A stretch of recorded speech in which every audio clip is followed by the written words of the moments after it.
All right, guys, so now that we've learned about situations where the forces on an object are balanced or they even out so that the F net, the net force, that is zero, now we're going to move on to think about the cases where the forces are not balanced. So this is what we're calling the unbalanced force model, which I'll abbreviate UFM, unbalanced force model. How do we deal with situations where the forces aren't balanced? So let's maybe just start by thinking about a really simple case. What if I've got a ball here or a rock? Here's a rock, and I drop it in a room where there is no air resistance. So this is an airless room. So if I were to draw the forces on this rock, I would see that there's only one. I've got gravity acting down. Since there is no air resistance, there's no upward force, and there's no other forces acting. And so this force, mg, whatever it is, and maybe just for the sake of simplicity, maybe I'll make some numbers up here. I'll say that the mass of this rock is 2 kilograms, and maybe for, and we'll call g 9.8, since that's what we're using most of the time. So I drop this rock, and what's going to happen to it? Well, the forces are unbalanced. What does that mean? Well, we learned that when the forces are balanced, if the forces are balanced, in other words, if F net is zero, we learned, then A is zero. This was the balanced force model. And so it might be pretty clear to you that if the F net is not zero, then the acceleration will not be zero. This is the unbalanced force model. And so what's going to happen to this rock is going to accelerate downward. So how could we evaluate that? In other words, I might ask a question. I might say, what will be the rock's acceleration? What will the rock's acceleration be? That could be a question I might ask of you. Now, some of you, or hopefully many of you, are saying to yourself, well, we already know what the acceleration is. If I drop an object and there's no air resistance, the acceleration will always just be g. It'll always be this 9.8 downward. But we could prove that using Newton's second law. So at this point, we've learned about Newton's first law, and we've learned about Newton's third law, but we haven't done Newton's second law. And Newton's second law is actually an equation. What the second law tells us is that the net force on an object will always be equal to the object's mass times its acceleration. This is Newton's second law. It is not a statement. It's not a sentence that's written out. It's merely the equation. This equation right here. This is Newton's second law, what I'm calling N2L. So we could use this statement to figure out what the acceleration is. And the reason we can do that is we can figure out what the net force is, we can figure out what the mass is, we know what the mass is, and so we can find the acceleration. So let's do it. I'm going to say here that the net force is mg. So that's 2 times 9.8. That's the net force. That's m times g. That's equal to the mass, which is 2, times the acceleration, a. And you can see very clearly here what's going to happen. Oh, well, I've got a 2 on both sides of the equation. Those 2's cancel, and indeed a equals 9.8. I might choose to make it negative if I wanted. I might not. I might just leave it as a magnitude, as a number. And we would never have done that back when we were in the unit on kinematics, but I might do that here. And that's my answer then. The magnitude of the acceleration is 9.8. We should put units on that. 9.8 meters per second squared.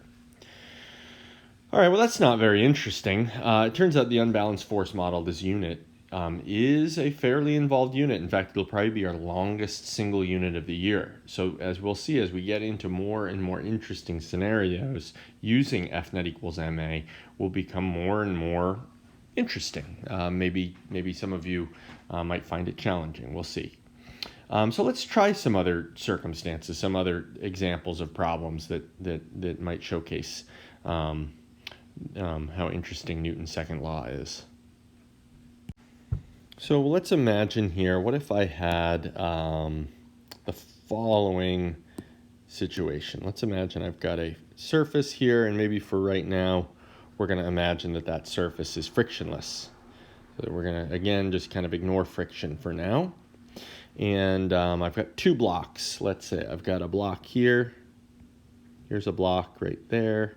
And maybe that block has a rope here. And there's another rope here.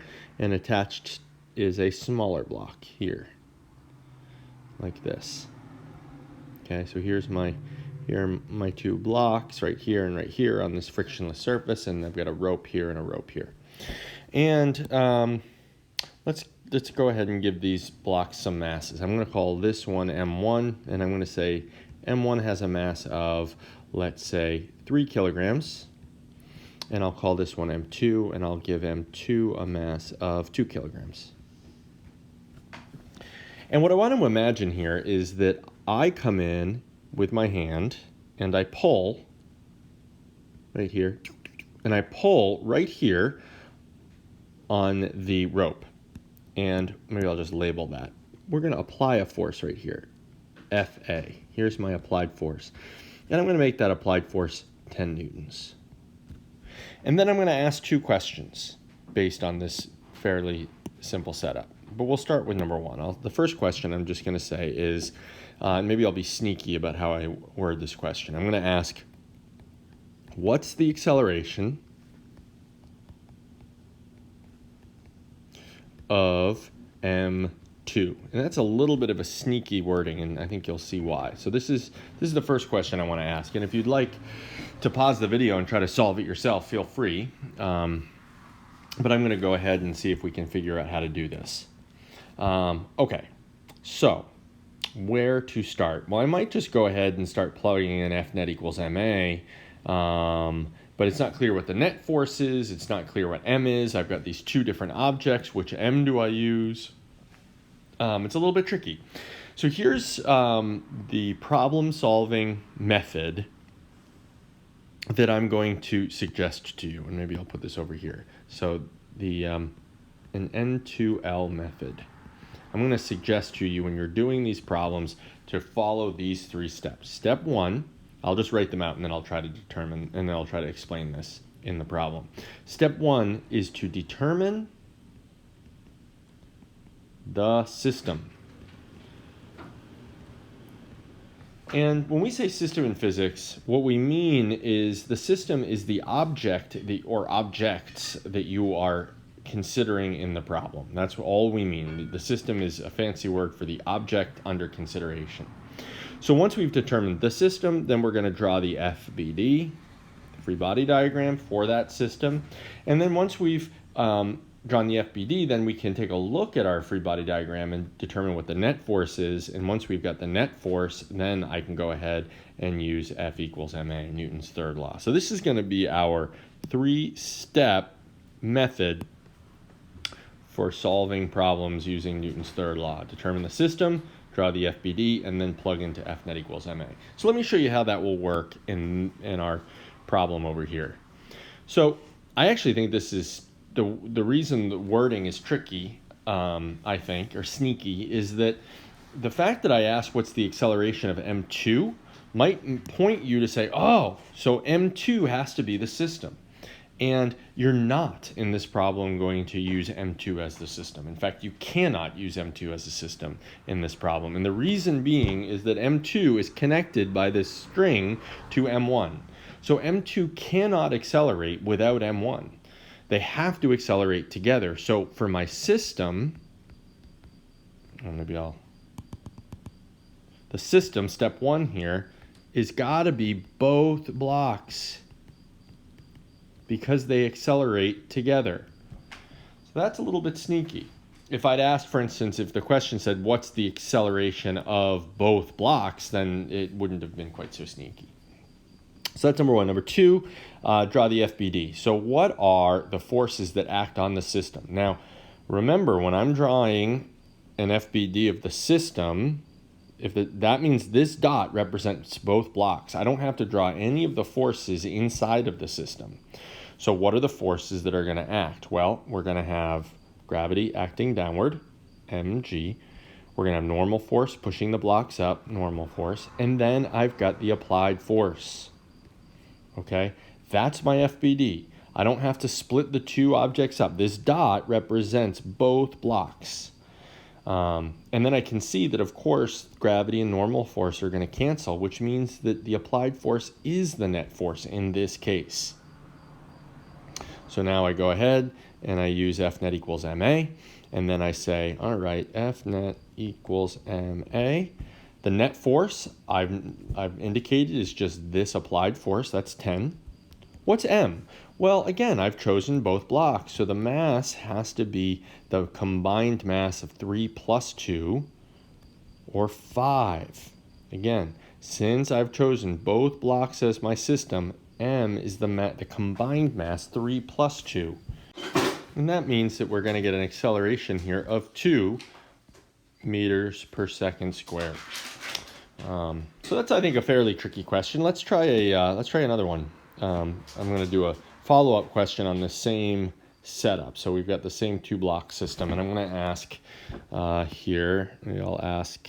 This will be number 2. What's the tension force in the rope? In the rope, and I'll specify in the rope attaching the blocks, or the rope, that's vague, connecting the blocks. Connecting the blocks. In other words, if I look at this picture here, there's some sort of a tension force in this rope, right? This rope is exerting a tension force. And to be clear here, this rope is exerting a tension force this way on M2 and this way on M1. These are tension forces. By the way, by Newton's third law, these forces have to be equal. The force on one end of the rope and the other end of the rope have to be equal. So these are our tension forces. All right. Now, if I go through my steps here, number 1, determine the system. Number 2, do the FBD, and then number 3, use the F net equation. So let's do that. Number 1, what's my system going to be? And you might think to yourself, well, before we used both blocks as the system, so maybe I'll try that again. And in this case, you cannot. And the reason you cannot do that is if I were to go and zoom in on our FBD for both blocks, there is, in this picture, there is no tension force. Which means that there's no way you can use this system. If tension force doesn't act on that system, then there's no way to find that force from this system. So we need to think about a new system, an object for which the tension force is acting on that object. And so you can see from the picture that I drew moments ago, we have two choices. We could either choose M2, that's an object where the tension force is acting, or I could choose M1. That's another object where the tension force acts. It doesn't matter which one you choose. There's no right or wrong answer. I'm going to choose to use M2. So for my purposes in this, I'm going to say the system is M2.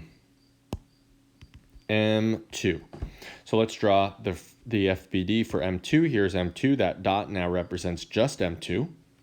So I've got mg, I've got the normal force, and now I have a tension force forward. Once again, mg and the normal force have to cancel. We don't have any reason to expect that these blocks are going to accelerate in the up or down direction. So the up-down forces have to cancel. Which means then if I go into my F net equals ma equation now, if I use F net equals ma, well, the net force is the tension force on M2. The tension is the unbalanced force on M2. That's my unknown. And that's got to equal m, the mass of M2, t, times the acceleration of M2, which has to be 2. We already found the acceleration of the system. So that means the tension force here has to be 4 newtons. Okay? And that's my answer. Now, if we wanted to, by the way, we could go back and double check, does this make sense? If 4 newtons makes sense, then we should be able to consider the system M1, and we should see that it will work. What do I mean by that? Well, now, if what I said to you earlier, remember what I said, the tension force here on M2 and the tension force on M1 have to be equal. So that means these tension forces have to both be equal to 4 newtons. So let's draw a free body diagram for M1. Here's M1. What forces? Mg, normal, they cancel. I've got a forward force, an applied force of 10 newtons, and I've now got a tension force backwards. That's this force here of 4 newtons. So let's go ahead and do F net equals MA now. F net equals MA.